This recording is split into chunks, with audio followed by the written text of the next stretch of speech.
So I'm working as the marketing coordinator. It's really good because I have an opportunity to work with all the dealership of different brands. It's really good first opportunity, to be honest. We have like a pretty big company, and so like an opportunity to work with a lot of people, a lot of dealer principal. After I finished my master degree in Australia, I'm really ready to go out there and start my career. It's a little bit late because I already like 25 when I graduate from my master degree. But I figured it out and I know what I want. Yeah, it's kind of like a long journey. I used to make the terrible mistake that I never read the job description carefully. I just thought, okay, marketing assistant, okay, apply. It's not really good when you receive the phone call from the company and you don't know who you're talking to. And then they start asking something like, hi, can you tell us a little bit about yourself and what do you know about the company? I completely free, like, I have no idea what to tell. I don't even know who I'm talking to. I applied to so many jobs at the same time. So I didn't remember anything at all. So just read the job description and don't be like me. I questioned myself a lot about like, what if I just stay in here, but I never can find my job. I never can start my career. And the important thing is if I come back to my country, I can't compete with the people who just graduate from the university.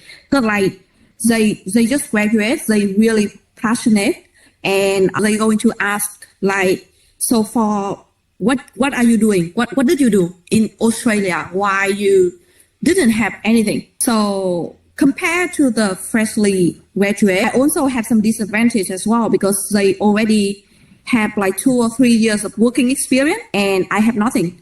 So I'm really concerned about my situation at that time. I didn't have much time and I quite depressed. Like a lot of what if question. Yeah, you overthinking, but for a long time because I know that my time is limited. So yeah, I have to working on it. So I just think like if I want to have a job, I have to really like try harder. And even if like I have to sacrifice all of the free time, watching TV, watching YouTube, hanging out with my friend, I'm going to do it. Like I'm going to give up on that time just to put extra effort in the job searching. Like whatever it takes, I'm really happy to give up some of that to have my job. It's for my long-term career. So thing is, it's a feeling that you still have a lot of time. Like that I think that one is pretty dangerous. Like you feel like you have a lot of time. Like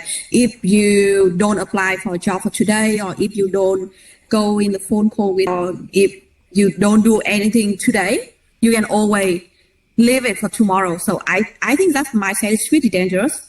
Like you keep delaying and then tomorrow turn to the day after tomorrow and then turn to next week, turn to the next month. So because like you feel like when you feel like you still have a lot of time, you're gonna keep delaying. You just keep delay.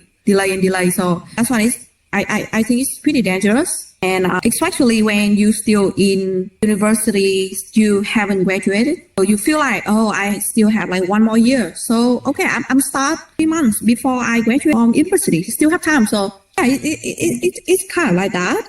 And the second one is you fear of judging. Like you scared of how people are going to perceive you. Like, for example, if you send a response on LinkedIn, send a message on LinkedIn, and you didn't see anybody respond to you, and you start to like scare, like, oh my God, what did I do? Did I do something wrong? Why nobody respond to me? So, and also like before that, you kind of like scared before you actually like sending out the message. You scare that they might think like bad thing about you, for example.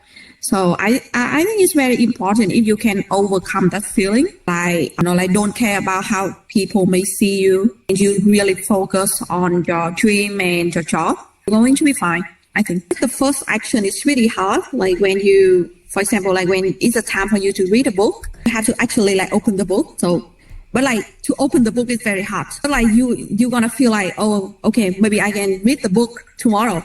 But take the first step. I think is the most difficult. I'm an international student, so obviously like, my time is limited. So I can't stay here for whole life. Like I'm on the visa, so I only have like 2 years or 3 years to make something happen, like to earn something from Australia.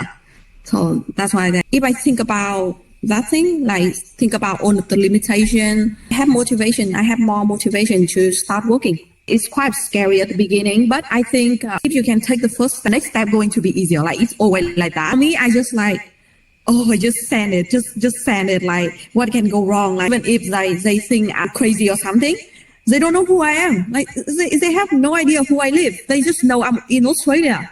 That's it. They don't know. So for me, if they respond, it's really good. But if even like they don't respond, it's also okay. Like a lot of people in the marketing industry out there. So I have a lot of like opportunity to know them. So if this one person doesn't respond, try with another person. So like sending the first message is the most difficult one. But I just try to overcome it by thinking like I don't know, so I don't care, so I just send it. Just go for it, and then I'm like just do it. But like if you lack of confidence, if you scared, it's alright. It will take time to like really grow up and then realize their potential.